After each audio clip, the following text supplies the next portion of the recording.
Okay, everybody, so welcome to my classroom. Today we're going to talk about Iran. Everybody's been watching news and learned something about it. But first, to understand the sheer scale of the recent crisis, we first need to look at Iran itself. Iran is by no means a small country. It is situated at a highly strategic crossroads in the Middle East, connecting Asia and Europe and Africa to an extent. Um, Iran is a massive Persian speaking nation with a long history. It has a 91 million people as its population, governed as an Islamic republic from its capital, Tehran. The region's modern landscape fractured in 1979 when the Islamic Revolutionary overthrew a Western backed monarchy. Well, that is not to say the monarchy is without blame. It was a somewhat brutal and repressive regime. However, this ignited a bitter and decade long conflict with the United States, famously cemented by the embassy hostage crisis, which permanently severed diplomatic ties between the two nations. Simultaneously, Iran and Israel, due to various religious and political reasons, are locked into a relentless shadow war. For nearly half a century, Tehran has funded proxy groups like Hamas and Hezbollah, while the US and Israel countered with crippling economic sanctions, cyber attacks, and covert operations to halt Iran's nuclear program. So this more than half a century hostilities are reaching a boiling point with the brief but violent 12 days war in June 2025 last year, directly laying the groundwork for what's happening today in the unprecedented military offensive that we're about to explore further. So why attack Iran now?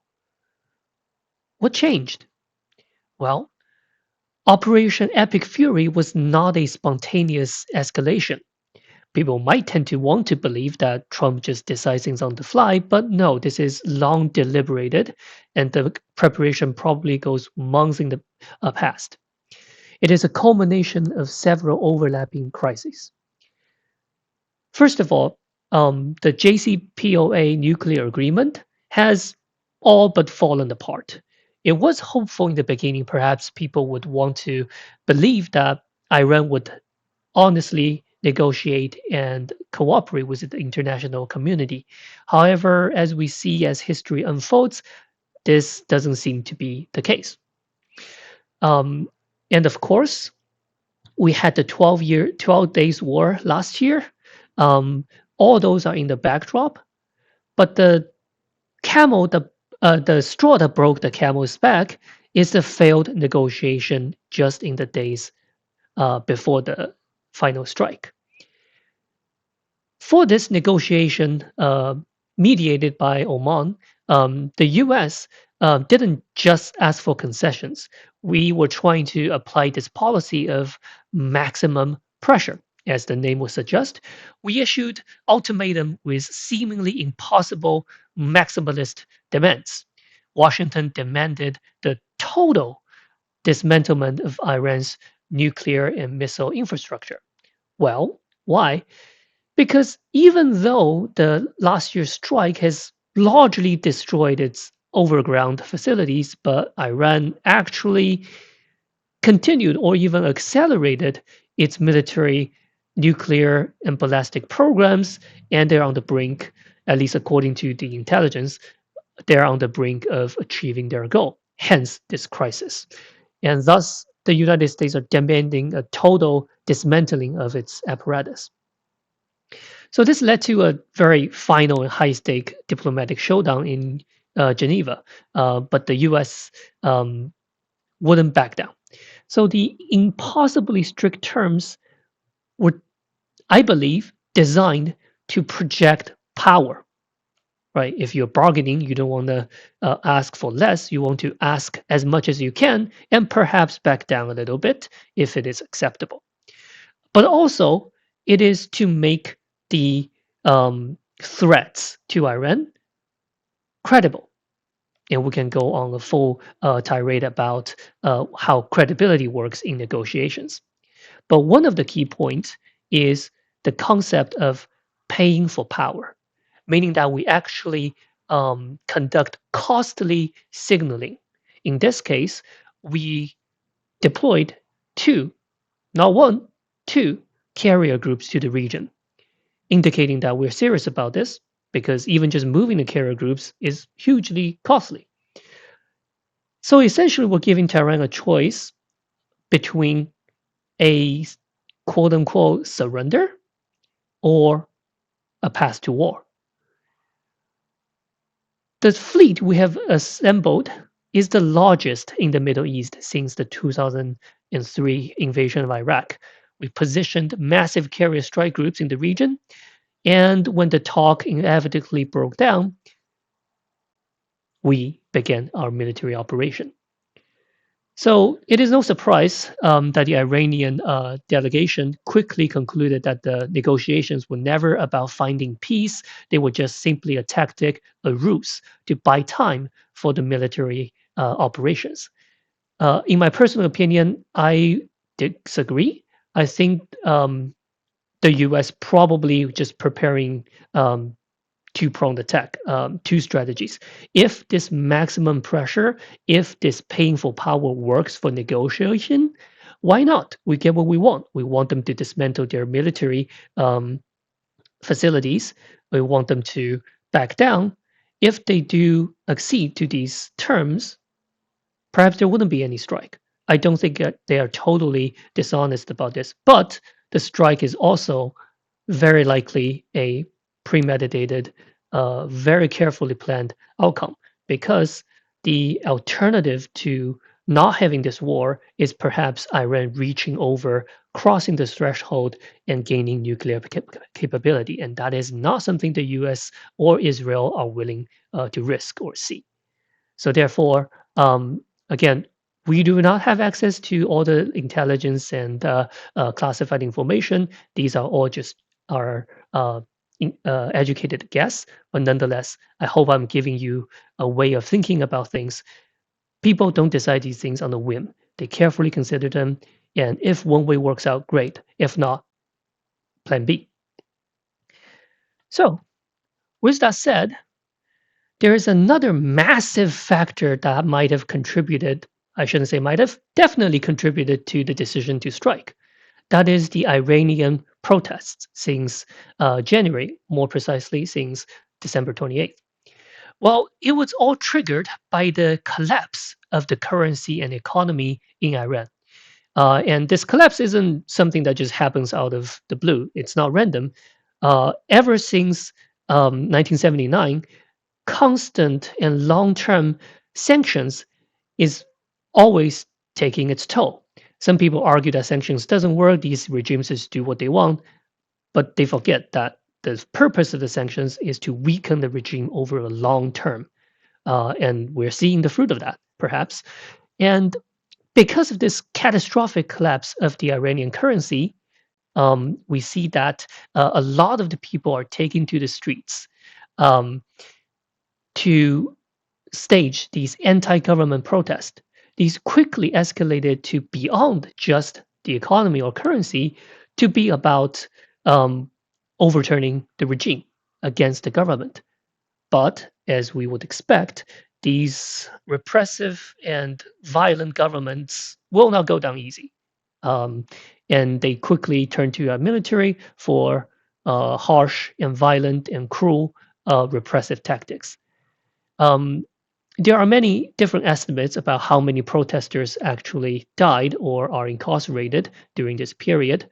Notably, the Human Rights Activist News Agency in the United States estimated perhaps 7,000 civilian deaths. Um, Notably, that the United States President Donald Trump has argued that there's probably more than 32,000 civilian deaths already.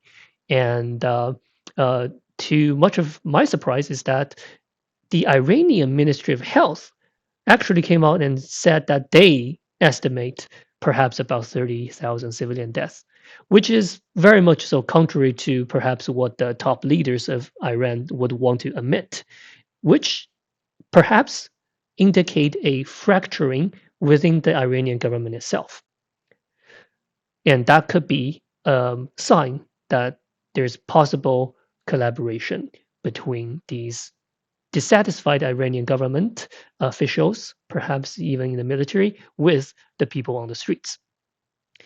Another aspect on the right hand side, you can see that in 1979, the Shah was overthrown and exiled, and the prince is still alive, and he has been promoting a regime change in Iran for years, and he's promoting the idea of running a constitutional monarchy.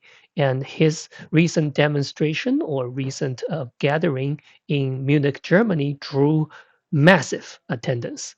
So we can see that there is definitely sizable expat communities of Iranians, along with Iranians in Iran that want this change. The immediate parallel and kind of the foil to what we're seeing today is the 12-day war in June 2025 last year. However, this is something that is slightly different. Um, Similar, perhaps, that we did issue a ultimatum to Iran last time as well. However, nothing came to agreement. On June 12th, the IAEA, the International Atomic Agency, declared that Iran is in blatant breach of the NPT, which is the Non-Proliferation Treaty that Iran signed on to, that they are not supposed to gain weapons grade nuclear capability.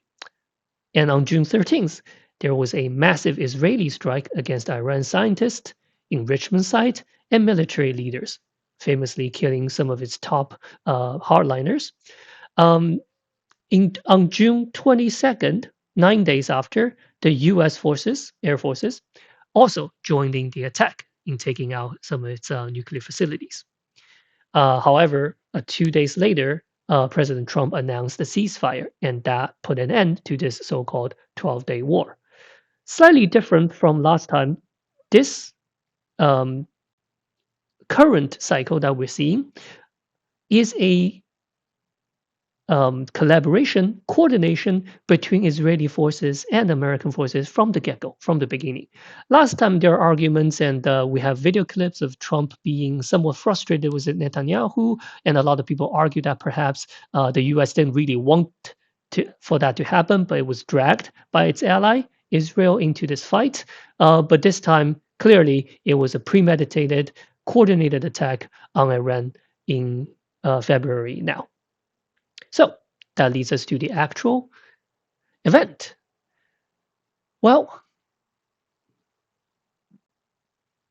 in this operation, the United States and Israel launched their unprecedented joint offensive. The US called it the Epic Fury, while Israel designated Operation Roaring Lion. This is a massive coordinated daytime attack that systematically targeted not just a couple of places, it targeted 24 out of Iran's 31 provinces. Many targets were acquired. The targeting matrix was highly compartmentalized between the two allies, while Israel focused on leadership decapitation, which means we're trying to take out the leadership in Iran, its government heads, its military heads, while the United States heavily focused on the infrastructure degradation, meaning that we want to get rid of the capability of fighting from the Iranian forces, as well as their ability to transport or communicate. It is now confirmed that the supreme leader, Ayatollah Khamenei, was indeed killed in these opening strikes.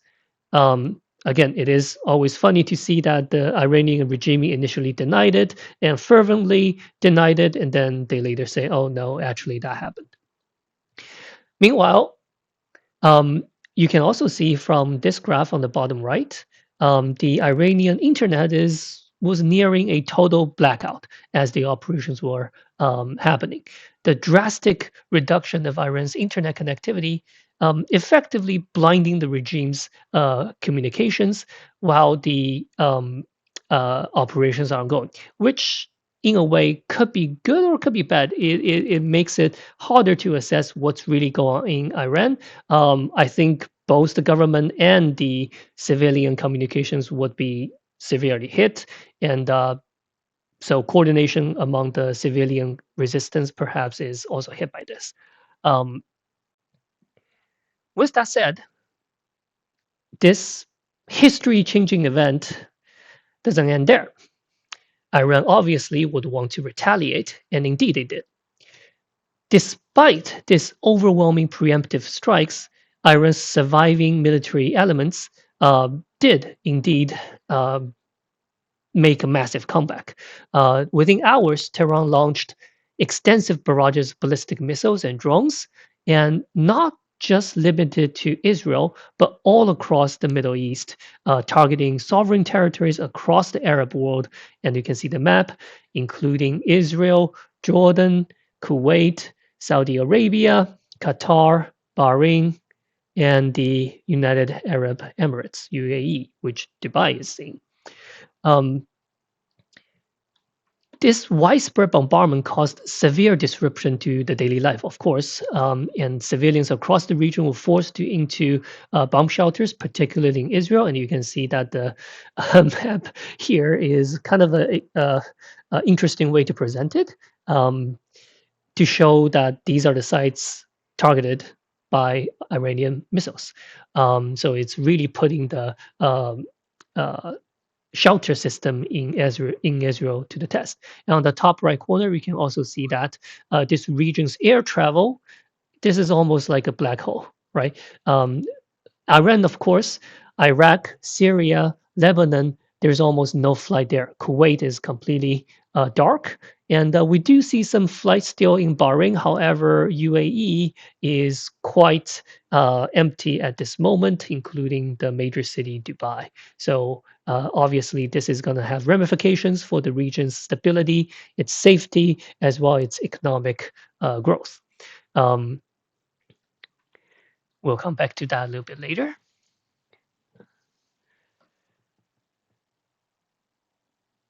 Another thing that's worth thinking about is that this is just the initial retaliation, something that the Iranian government and military can do speedily, quickly with the push of the button. There are ways that they can retaliate that may take planning, longer preparations, and that could be even more serious. For example, we should be vigilant and be wary of potential chemical or biological weaponry used against military and civilian targets across the Middle East, as well as in homeland of America. And terrorist retaliation of various forms could be a severe issue going forward. Again, Iran will be fighting an asymmetric warfare against the United States, but that doesn't mean they are limited in their means and their potential to do harm. Let's take a look how the world responded.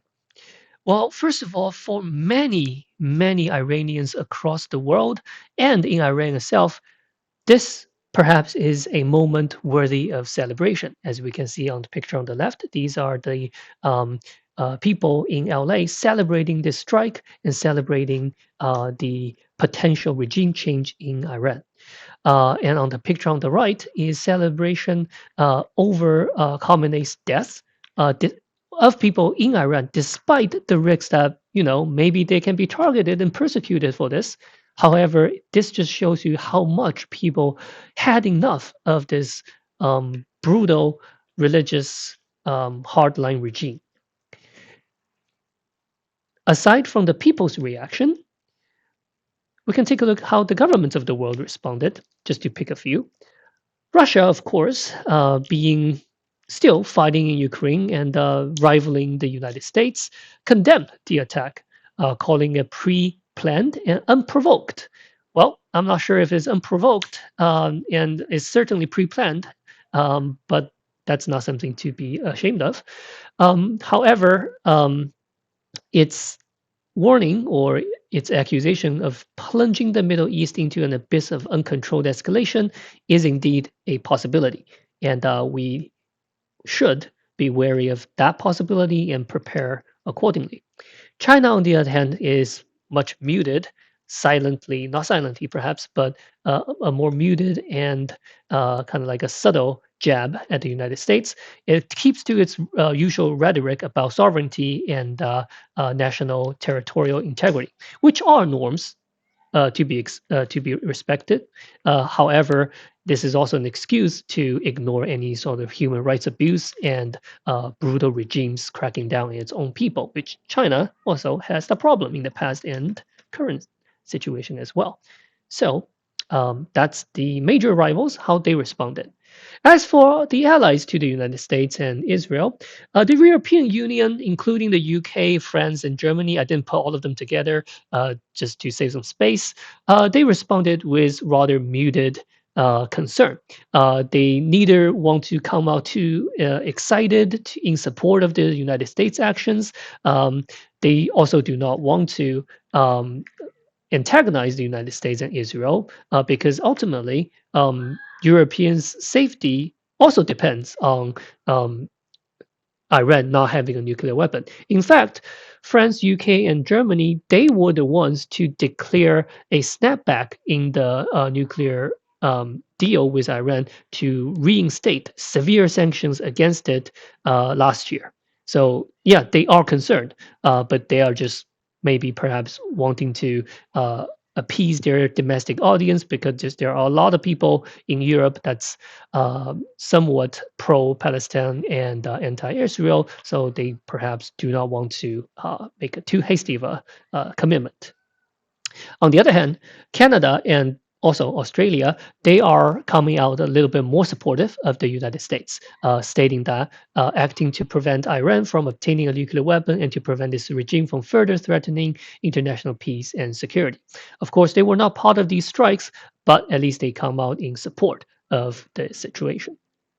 So, with all that said, in this life changing, history changing moment, we wonder what is going to happen next. Well, well, now, what comes next?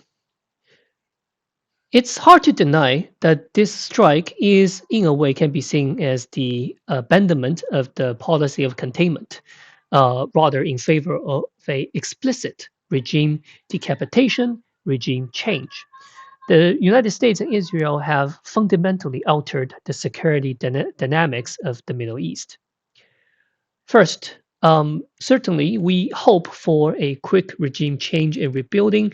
Hopefully, the Iranians can come together, build a different, stronger, more humane government. But that is something yet to be seen.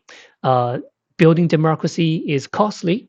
Building democracy takes time, and not to mention there are indeed loyalists to the Islamic Republic regime, as we see here in this picture, whether it's abroad or within Iran itself, there are people who are indeed not happy about this.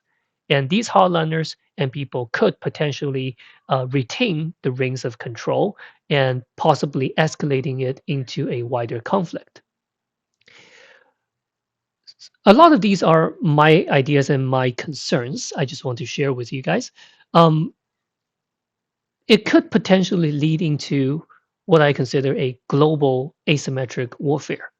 Asymmetric warfare describes when a nation is significantly weaker than the other, so they have to deploy not conventional means of warfare, but rather um, unconventional, perhaps terrorist, perhaps um, cyber, perhaps informational, perhaps hacking, all kinds of different venues they seek to undermine its component. And it is something very hard to fight against. Um, and I do believe there will be media warfare. Outlets of various beliefs and ideology will fight over this.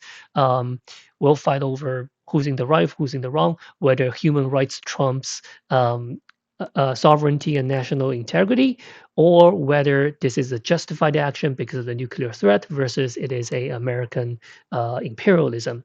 Of course, a lot of the rivals Russia and China, perhaps other nations, will push the narrative that this is, again, proof that Americans are not trustworthy, Israel is a menace. But on the other hand, uh, truth, I believe, will eventually come out, whether this will be a blessing for the world in the long run or not. Because ultimately, this is a question of whether Iran truly is on the brink of nuclear breakthrough or not. And another concern is related of potential rise of anti-Semitism and anti-Americanism, um, not only globally, as you probably would imagine, in places like Bahrain, in places like Dubai, in places in these Arab worlds, they already have a reason to not like Israel as a state or as a people, and these disruptions to their life will certainly add to that. Domestically in America, there are probably going to be further tearing between the left and the right. Another impact globally is the potential normalization of leadership decapitation. The US has done that twice in a row now with Venezuela and now with Iran.